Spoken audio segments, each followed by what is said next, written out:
नमस्कार, मैं हूं मधुलिका और आप देख रहे हैं भारत की एक झलक। आज हमारे बीच दो मेहमान हमारे उपस्थित हैं और हम बात करेंगे मृत्यु भोज के विषय पर और जानेंगे इनकी अपनी क्या राय है। राकेश जी, आपका बहुत बहुत स्वागत है। धन्यवाद। और आपका भी बहुत बहुत स्वागत है सुबोध जी। मृत्यु भोज को कहाँ तक सही मानते हैं? देखिए, दरअसल जहाँ तक बात मृत्यु भोज की है तो ये आज के तारीख में जितनी प्रासंगिक है उतने ही सदियों से ये चीज़ चलता आ रहा है जी। लेकिन इस पे कभी किसी का ध्यान आकृष्ट नहीं हुआ है। और जिस मॉडर्न दौर में हम लोग जी रहे हैं, दरअसल इस पे एक बहुत हेल्दी डिस्कोर्स की आवश्यकता है जी समाज के अंदर में। और आपकी क्या राय है? हमारी राय से ये एक तरह से कुरीति का रूप लेती चली जा रही है हमारे समाज में, जिसका जितना जल्दी हो सके समाज से इसका बहिष्कृत होना बहुत ज़रूरी है। लोगों को अब ये सोचना चाहिए और लोगों को ये अब समझना चाहिए कि इसकी उतनी आवश्यकता नहीं है जितने हम धार्मिक दृष्टिकोण से या सामाजिक दृष्टिकोण से इसकी उपयोगिता हम मानते हैं।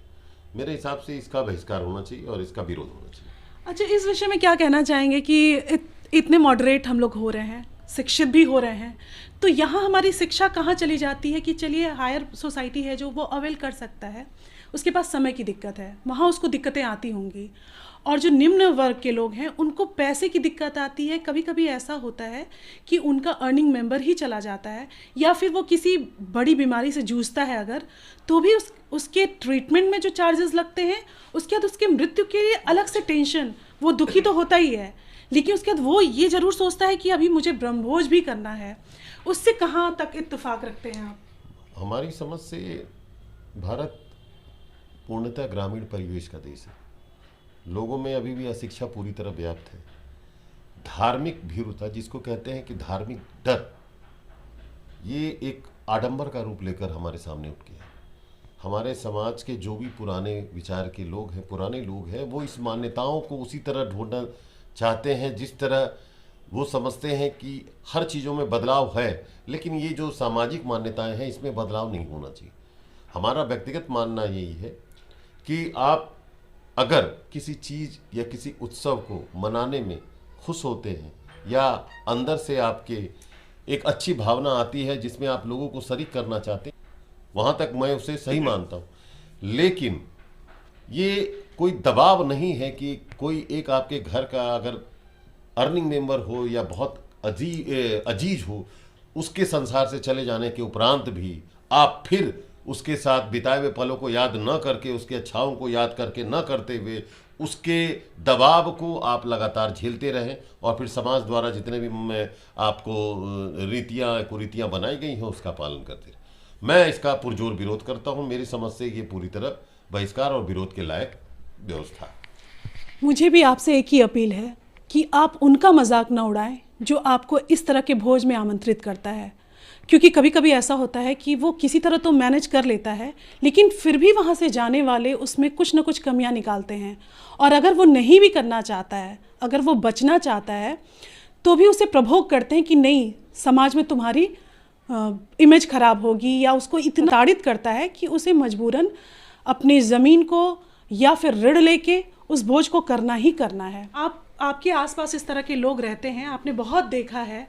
हम अक्सर जो आसपास देखते हैं उसी को हम व्यक्त करते हैं। तो आप जब लोगों को देखते हैं तो आपके मन में क्या ख्याल आता है? जी बिल्कुल, आपने बहुत सही सवाल पूछा।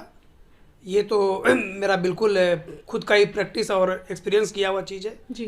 कि मेरे मोहल्ले में ही अभी लास्ट टाइम एक पूरे घर का मतलब जो अर्निंग मेंबर था वो लड़का वो चला गया और उसके घर में कोई मेल मेंबर बचे ही नहीं। बावजूद इसके इस कदर उस बूढ़ी माँ को समाज के दबाव में जो करुणिक दृश्य जो मैंने देखा, मेरे आँख से लगभग आंसू आ गए कि एक शादीशुदा बहन जो है एक अपने जवान भाई के जाने के बाद घर घर जा कर के लोगों को आमंत्रित कर रहे कि मेरे घर आके भोज कर लीजिए, और उसके यहाँ अपशगुन मान करके कोई आ नहीं रहे थे। अब सोचिए किस तरह की व्यवस्था है हमारे समाज में, और हमने अपने आप को डेवलप करते हैं। हम लोग को कोई अधिकार नहीं है डेवलप करने का, जहाँ पर हम लोग किसी एक ऐसे घर में जिसके पास अपनी समझ नहीं है और हम लोग उसको समझाने के बजाय उसके यहाँ या तो खाने चले जाते हैं या भोज में शामिल होकर उसको बढ़ावा देते हैं, या फिर ना जा कर के उसको तिरस्कृत करते हैं, बहिष्कृत करते हैं। ये दोनों सूरत में एक इंसान के तौर पे हम लोग के ऊपर गाली है और एक बदनुमा। लेकिन मुझे लगता है कि कभी कभी ऐसा भी होता है कि आपके मन में है कि मैं इन्हें सुझाव दूं, लेकिन सामने वाला भी सुझाव नहीं लेना चाहता है, वो भी कहीं ना कहीं करना चाहता है कि ये मैं किसी का भी ये व्यक्तिगत सोच होती है, ये हम व्यक्तिगत सोच की बात कर रहे हैं कि भाई ठीक आप मान रहे हैं, लेकिन अगर आप, मैंने पहले भी कहा था कि भारत एक ग्रामीण परिवेश का देश है, अगर आप सर्वे कराएंगे तो 100 में 90 आदमियों की राय यही होगी कि वो इस तरह सक्षम नहीं है, इस तरह की व्यवस्था को वो अपने तरफ से कहीं कोई सहयोग देना नहीं चाहते हैं, पर सामाजिक, धार्मिक, पारिवारिक दबाव की वजह से वो इस तरह का कदम उठाते हैं और लास्ट में कर्ज में डूबते हैं और बाद की जितनी परेशानियां होती हैं वो उसको वो और उनका परिवार अकेला झेलता है। उस वक्त कोई समाज, कोई परिवार, कोई परिवेश उसकी मदद को नहीं आता। तो मेरे हिसाब से आदमी तब जब वो दिली तौर पे सक्षम हो, व्यक्तिगत तौर पे खुश हो और अपनी खुशियां बांटना चाहता हो, तो इस तरह के भोज आमंत्रण लाजमी हैं, आवश्यक माने जा सकते हैं। पर जब आदमी दुखी हो, पूरी तरह पीड़ित हो, आर्थिक रूप से पूरी तरह निम्न स्तर पे हो और उसके बावजूद ये सामाजिक कुरीति के तौर पे मान्यताओं को इसको मानना पड़े, तो ये सरासर बहिष्कृत और बहिष्कार करने योग्य बात है। हम लोग किसी की सोच को चोट नहीं पहुंचाना चाहते। अगर वो खुशी खुशी करना चाहता है तो भी उसे ये ध्यान रखना चाहिए कि उसके परिवार को कहाँ तक सफ़र करना पड़ेगा, क्योंकि आज तो हम इमोशनल होते हैं, हम कुछ भी करने को तैयार हो जाते हैं, लेकिन इसका बाद में हमें किस तरह भुगतान करना पड़ेगा और हमारे परिवार को किस तरह से इसमें जूझना पड़ेगा, इसके जिम्मेदार हम खुद होंगे। हमारी सिर्फ राय है और आप क्या सोचते हैं आप भी हमसे साझा कर सकते हैं। आप इसको कैसे बदलना चाहेंगे अगर आपको बदलना हो तो? देखिए, ऐसा है कि इसमें कोई वैज्ञानिकता तो है नहीं जी। ये पूरी तरीके से एक पारंपरिक चीज़ है और ये परंपरा का एक अभिन्न हिस्सा है। तो ये तो सदियों से चला अभी आ रहा हमने है। कोविड के दरमियान कितनी शादी ब्याह व्यवस्था, इन सब का बहिष्कार जी, देखा। जी। जब आदमी के व्यक्तिगत जिंदगी में पड़ती है तो सारी मान्यताएं, सारी कुरीतियां धरी रह जाती है। जी, जी। लेकिन उसका असर आप देखा आपने, बहुत सारी कुरीतियां, बहुत सारी चीजें आदमी को और ज्यादा स्ट्रांग भी बनाती। तो मेरा कहना सिर्फ और सिर्फ इतना है कि अगर आप सक्षम हैं और आपकी दिली इच्छा है तो ये आप करें, या आपकी व्यक्तिगत इच्छा, लेकिन ये दबाव की वस्तु नहीं होनी चाहिए कि आप धार्मिक और सामाजिक दबाव किसी व्यक्ति विशेष पे डाला जाए कि तुम्हारे साथ अगर ये घटना दुर्घटना हुई है तो लेकिन माफ करिएगा सर, मैं आपकी इस बात से इत्तेफाक नहीं रखता हूँ। दरअसल ऐसा है कि आप अगर पढ़े लिखे हैं और समाज के अग्रणी व्यक्ति आप माने जाते हैं तो आपको समाज में एक नज़ीर पेश करना चाहिए। इसमें पैसे से कोई उस लेवल का लेना देना नहीं है। फिर तो आप यही मान के चलिए कि जो पैसे वाला अगर नहीं है तो वो फिर आपकी बराबरी ना करे। और आपने जो ऋण की बात की अभी कि वो ऋण के दबाव में होता है जी। हम लोग दरअसल परंपरा में बंधे हुए हैं। हम लोग बड़ी भारी दबाव में तब होते हैं जब समाज हमको हे दृष्टि से देखता है कि इन्होंने पैसे बचा लिया। जी, आपने बताया था ये इस तरह के विषय पे हमारी बात हुई थी, तो आपने बताया था कि एक फैमिली थी और वो कहीं ना कहीं कोविड के चलते वो इग्नोर करना चाह रही थी। मैम आप यकीन जानिए, वो फैमिली को मैंने नज़दीक से देखा है। वो मेरा पड़ोसी है। वो लगभग 10, 12, 15 दिन पूरे परिवार के साथ बहुत दबाव में जीवन जिया। उनके ऊपर इस कदर आसपास के लोग दबाव बनाते हैं, उस दबाव से मुक्त होना आसान नहीं होता है। इसलिए मेरा तो आपके दर्शकों से यही सविनय आग्रह है कि आप पैसा और गरीबी या मुफलिसी इससे कोई लेना देना नहीं है। ये दरअसल पूरी तरीके से परित्यज्य है और ये एकदम त्याग के योग्य है कि इसको जितना जल्दी हो, एक अभिजात्य वर्ग का तो परम कर्तव्य बनता है कि इस कुरीति को अपने लेवल पर रोके और समाज में प्रचारित करे कि ये गलत चीज़ है। लेकिन कुछ बातें कहने में तो अच्छी लगती हैं, लेकिन जब खुद पे पड़ता है तो हम कहीं ना कहीं खुद भी मजबूर ही हो जाते हैं कि हमारे लिए वो व्यक्ति जो गया है वो महत्वपूर्ण नहीं है, इसलिए हम शायद ये नहीं कर पा रहे हैं जो भी कर्म है।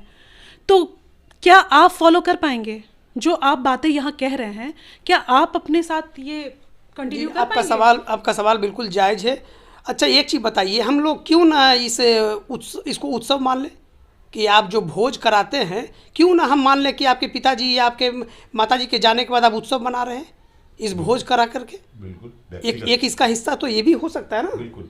इसलिए ऐसा नहीं है। मैंने तो अपने पिताजी का श्राद्ध कर्म किया था और मैं एक्सपीरियंस करा हूँ अपने जीवन में कि बहुत दबाव के बाद वो करना पड़ा था, चूँकि माँ जीवित थी। माँ जीवित होने की वजह से उनके ऊपर दबाव था, तो एक बेटा होने के नाते बहुत हल्के मन से ही करना पड़ा था। तो जो गलती हमसे हुई है या जो मैंने महसूस किया है, उसी को आज एक्सपीरियंस करके मैं ये कहना चाह रहा हूँ कि ये चीज़ तो अच्छी नहीं है। आगे से मैं सेल्फ प्रॉमिस करा हूँ कि शायद ये चीज़ दोबारा ना करना पड़े मुझे।